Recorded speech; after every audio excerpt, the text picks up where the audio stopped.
নমস্কাৰ, মই নীলোৎপল শইকীয়া আপোনালোক সকলোকে পুনৰবাৰ নতুন এটি ভিডিঅ'লৈ মোৰ ইউটিউব চেনেললৈ স্বাগতম জনাইছোঁ। আৰু এই ভিডিঅ'টোত আপোনালোকক ক'ব বিচাৰিছোঁ যে আমাৰ আসাম কামাণ্ডো পোষ্ট নতুনকৈ আহিবনে নাহে।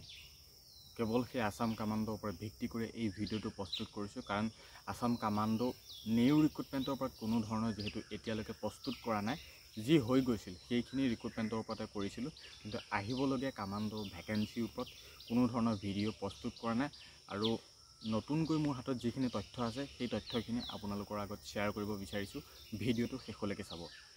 এতিয়া যিহেতু বহুতেই ৱেইট কৰি আছে আসাম পুলিচৰ ভেকেঞ্চিৰ কাৰণে, কামাণ্ডোৰ ভেকেঞ্চিৰ কাৰণে। বাৰু যি কি নহওক, এতিয়া অসম আৰক্ষীৰ ফালৰ পৰা আমাৰ পোষ্ট যিমানখিনি মুকলি কৰাৰ কথা কৈছে, নৱেম্বৰত আহিব বুলিয়ে কৈছে। কিমান আহে এইটো নাজানো, কিন্তু ৫,০০০ মানৰ আশে পাশে পোষ্ট আহিব। ক'ত আহে সেইটো নাজানো, কিন্তু ৫,০০০ মানৰ আশে পাশে পোষ্ট আহিব। হয়তো তাৰ ভিতৰত ড্ৰাইভিং থাকিব, তাৰ ভিতৰত ABB থাকিব, ফৰেষ্ট থাকিব পাৰে, SI থাকিব পাৰে, মানে গোটেইখিনি এড কৰি প্ৰায় ৫,০০০ মান পোষ্ট আহিব নতুনকৈ। আৰু সেইখিনি পোষ্টৰ অনলাইন এপ্লাই চলিব 10 অক্টোবৰৰ পাছতেই ঘোষণা কৰিব। নৱেম্বৰ মাহৰ পৰা এপ্লাই চলি যাব। মাজত আৰু প্ৰায় ৪-৫ মাহমান সময় আছে, যথেষ্ট সময় আছে। কিন্তু এতিয়া কথা হ'ল, আমাৰ আসাম কামাণ্ডোত পোষ্ট আহিবনে নাহে, অসম কামাণ্ডোত পোষ্ট আহিবনে নাহে। যিমানখিনি কথা গম পাইছোঁ, অসম কামাণ্ডোত পোষ্ট নাহে। কনষ্টেবল আসাম কামাণ্ডোত পোষ্ট নাহে। আসাম কামাণ্ডো SIৰ বাবে পোষ্ট আহিব। এতিয়া SIত প্ৰায় 51টা নে মানে 50+ পোষ্ট আছিলে। তাৰে ভিতৰত 7জন নে 8জনহে মানে ভাইবা টেষ্টলৈ চিলেকশ্যন পালে, আৰু বাকী পোষ্টখিনিতো খালী হৈ আছে। বাকী তাৰ আগৰো যেতিয়া 2400 কামাণ্ডো এডভাৰটাইজ হৈ গৈছিল, তাৰ লগতে যিমানখিনি SI পোষ্ট মুকলি কৰিছিল সেইখিনি পোষ্টৰ SIখিনি প্ৰায় খালী হৈ থাকিলে। আৰু সেই খালী হৈ থকা পোষ্টখিনি মিলাই এইবাৰ উলিয়ালে 51টা নে কিমানটা SI পোষ্ট। আৰু এইবাৰ SIখিনি পোষ্ট ভিতৰতে মানে প্ৰায় ধৰি থোৱা 7টা বা 10জনমান, বাকী 40টামানটো খালী হৈ আছে। গতিকে সেই 40টা আৰু হয়তো নতুনকৈ আৰু কিছুমান কামাণ্ডো SI পোষ্ট এড কৰি হয়তো কামাণ্ডো 60-70টামান আকৌ পোষ্ট অহাৰ সম্ভাৱনা আছে। SIত কামাণ্ডো SIত নতুনকৈ পোষ্ট অহাৰ সম্ভাৱনা আছে, যি নৱেম্বৰ মাহত অসম আৰক্ষী বিজ্ঞাপনৰ কথা কৈছে। কিন্তু কনষ্টেবল কামাণ্ডোখিনিত পোষ্ট নাহে। আৰু কনষ্টেবল কামাণ্ডো নতুনকৈ যিহেতু এটা বেটেলিয়ান গঠন কৰিছে, আৰু বহুতে ক'ব যে 5টা কামাণ্ডো আছিলে, এটা গঠন নাই হোৱা, কিবা কিবি এনেকুৱা ধৰণৰ বহুত কথা কৈ আছে। কিন্তু সেই কনষ্টেবল সেই 5টা কামাণ্ডোৰ কথা একেবাৰে পাহৰি যায়। ইতিমধ্যে সকলোবিলাক প্ৰত্যেকটো বেটেলিয়ানে কামাণ্ডোবিলাক চিলেকশ্যন কৰা হৈ গ'ল।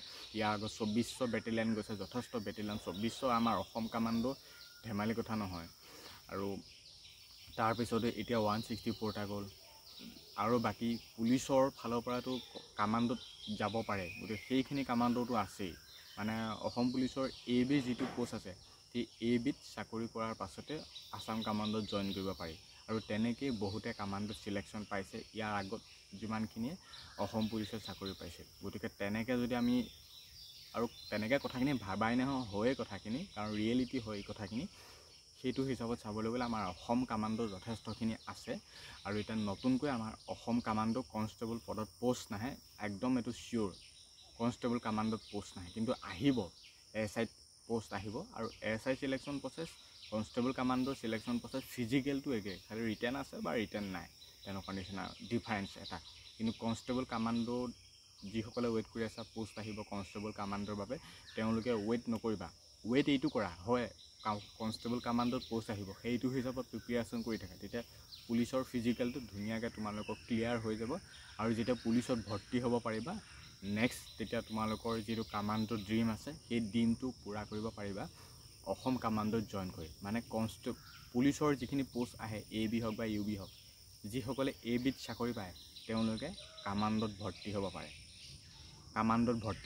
এইবাৰ যিখিনিয়ে কামাণ্ডোত জইন হ'ম বুলি বহুত আশাৰে বাট চাইছিল, হয়তো কামাণ্ডোত হ'ব নোৱাৰিব, কাৰণ পোষ্টৰ সংখ্যাৰ কম বা চিলেকশ্যন প্ৰচেছটো বহুত হাৰ্ড, বা সেই হিচাপত কম্পিটিশ্যনো যথেষ্ট বেছি।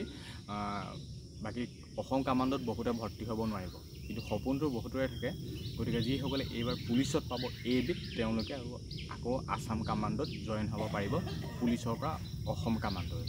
গতিকে সেইটো হিচাপত চাবলৈ গ'লে অসম কামাণ্ডোৰ সংখ্যাৰো আমাৰ অসমখনত যথেষ্ট সংখ্যকেই বেছি। যেনেকৈ পুলিচৰ AB UBত ইমান পোষ্ট আহি থাকে, ৰিক্ৰুটমেণ্ট হৈ থাকে। ঠিক তেনেকৈ আমি চাবলৈ গ'লে অসম কামাণ্ডোটো আমাৰ কামাণ্ডো সংখ্যা নথকা নহয়, কাৰণ পুলিচৰ পৰা কামাণ্ডোলৈ যিহেতু যাব পাৰে। খালি আমাৰ ডাইৰেক্ট ভৰ্তিৰ হিচাপত অসম কামাণ্ডো নতুনকৈ ভৰ্তি নহ'ব, হ'ব SI টো হ'ব পাৰে, কাৰণ SI য'ত খালী আছে। আৰু নৱেম্বৰ মাহলৈ ৱেইট কৰা, ক'ত কিমান পষ্ট আহে নাহে সকলোখিনি তথ্য পাবাই। কিন্তু 5,000মান পষ্ট অহাৰ সম্ভাৱনা আছে সেই অসম পুলিচৰ সেই বিভাগটোতে। তাৰ ভিতৰত ফৰেষ্ট থাকিব পাৰে, পুলিচ থাকিব পাৰে, কামাণ্ডো থাকিব পাৰে, গ্ৰেড 4 কিছুমান থাকিব পাৰে, ড্ৰাইভাৰ থাকিব পাৰে, APRও থাকিব পাৰে। এনেকুৱা ধৰণৰ পষ্টসমূহ মিলাই প্ৰায় 5,000মান এটা ৰিক্ৰুটমেণ্ট হোৱাৰ সম্ভাৱনা আছে নৱেম্বৰ মাহত। গতিকে অসম কামাণ্ডৰ ওপৰত ভিত্তি কৰি আজি এই ভিডিঅ'টোত যথেষ্টখিনি কথা ক'লোঁ। অহা নহা সম্পৰ্কত বেলেগে বহুত ধৰণৰ কথা ক'ব, আহিব, কিন্তু তেওঁলোকে যদি কৈ আছে সেইটো তেওঁলোকৰ পাৰ্চনেলিটি। কিন্তু মই যদি মোৰ হিচাপত ক'বলৈ যাওঁ, অসম কামাণ্ডত পষ্ট নাহে, আহিব কেৱল SI। আৰু যদিও নাহে, পুলিচত ভৰ্তি হৈ লোৱাৰ পাছত তোমালোকে অসম কামাণ্ডত জইন হ'ব পাৰিবা। বাকী অসম কামাণ্ডৰ ৰিক্ৰুটমেণ্ট অহা নহা এই গোটেইখিনি খেলি মেলিৰ ওপৰতে আজি এই ভিডিঅ'টো প্ৰস্তুত কৰিলোঁ। নিশ্চয় বুজি পালা কেনেকুৱা কি হয় নহয়, অসম কামাণ্ডৰ ভৰ্তিটো কি হ'ব নহ'ব, গোটেইখিনি নিশ্চয় এতিয়া ডাউটটো ক্লিয়াৰ হ'ল। গতিকে চেনেলটোলৈ যদি কোনোবা নতুনকৈ আহিছিলে তেনেহ'লে ছাবস্ক্ৰাইব কৰিবা, ভিডিঅ'টো অলপমান শ্বেয়াৰ কৰি দিবা লগৰ বন্ধু বান্ধৱীসকলক। আৰু ভিডিঅ'টোৰ পৰা এইখিনিতে এতিয়া সামৰণি মাৰিছোঁ। ধন্যবাদ। জয় অসম।